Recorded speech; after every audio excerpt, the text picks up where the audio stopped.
Mise au point.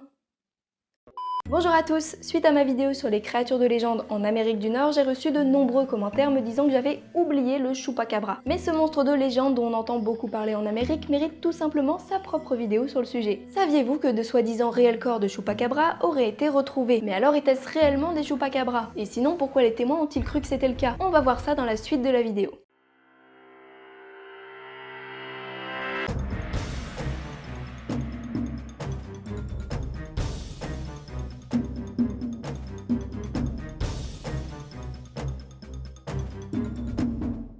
Le chupacabra est décrit comme une créature aux yeux rouges et à l'apparence un petit peu reptilienne, voire quasiment extraterrestre. Nous verrons un peu plus tard pourquoi. Selon certaines versions, il est également décrit avec des pointes dans le dos et recouvert de quelques poils gris. Se tenant sur ses deux pattes arrière et mesurant à peu près 1 mètre de haut, ce dernier aurait sévi à la fin du XXe siècle en tuant des animaux d'élevage et des animaux de compagnie. Néanmoins, cette description évolue au fil des âges. D'une créature bipède à l'allure d'extraterrestre, on passe à un monstre un peu plus poilu qui se déplace sur ses quatre pattes. Un peu comme un chien quoi. Cette légende serait née au cours des années 90 en Amérique du Sud. À Porto Rico et plus précisément dans une petite ville du nom de Moca, on retrouve des cadavres d'animaux vidés de leur sang. Chupacabra signifie d'ailleurs suceur de chèvres, les chèvres étant justement l'une de leurs proies favorites selon la légende. Cette histoire est née de plusieurs témoignages de personnes persuadées d'avoir aperçu des chupacabras et elle a finalement pris beaucoup d'ampleur. À la base provenant d'Amérique latine, ce mythe se transmet par le bouche à oreille sur tout le continent. De soi-disant cadavres de véritables chupacabras ont d'ailleurs été signalés dans toute l'Amérique. Mais alors à quoi ressemblent ces dépouilles? Est-ce vraiment des chupacabras? Et sinon, comment expliquer tous ces témoignages?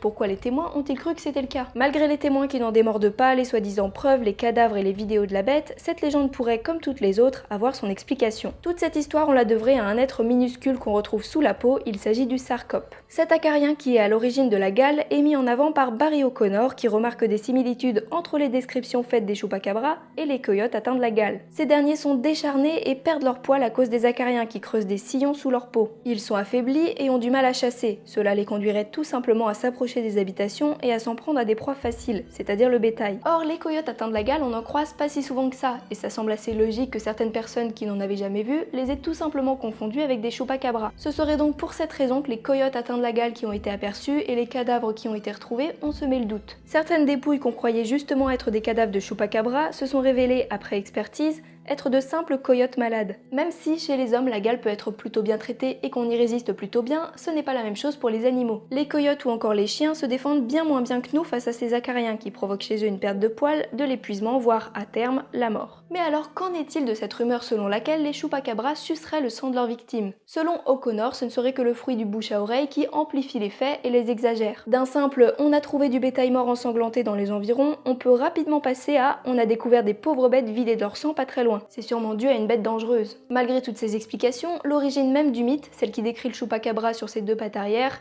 et avec une allure un petit peu extraterrestre, demeure un mystère. Qu'en est-il donc de cette créature un petit peu reptilienne? Évidemment, des hypothèses ont vu le jour. Tout d'abord, il faut savoir que les premiers témoignages de chupacabra correspondent à la sortie du film nommé Species, autrement appelé La Mutante en français, sorti en 1995.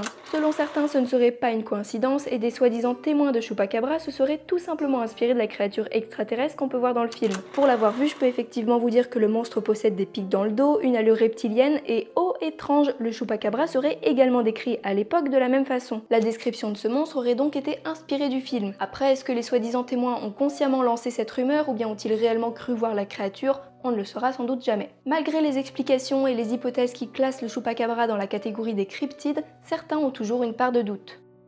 Et voilà, c'est déjà la fin de cette petite vidéo sur le chupacabra, j'espère que ça vous aura plu et intéressé. Si c'est le cas, vous pouvez toujours laisser un petit pouce de type positif, comme d'habitude, et vous abonner si vous voulez voir la suite des vidéos. Je vous rappelle qu'il y a également le lien de la page Utip juste en dessous en description pour ceux qui souhaitent soutenir la chaîne en regardant quelques publicités. Quant à moi, je vous dis à très vite pour une prochaine vidéo, et d'ici là, portez-vous bien.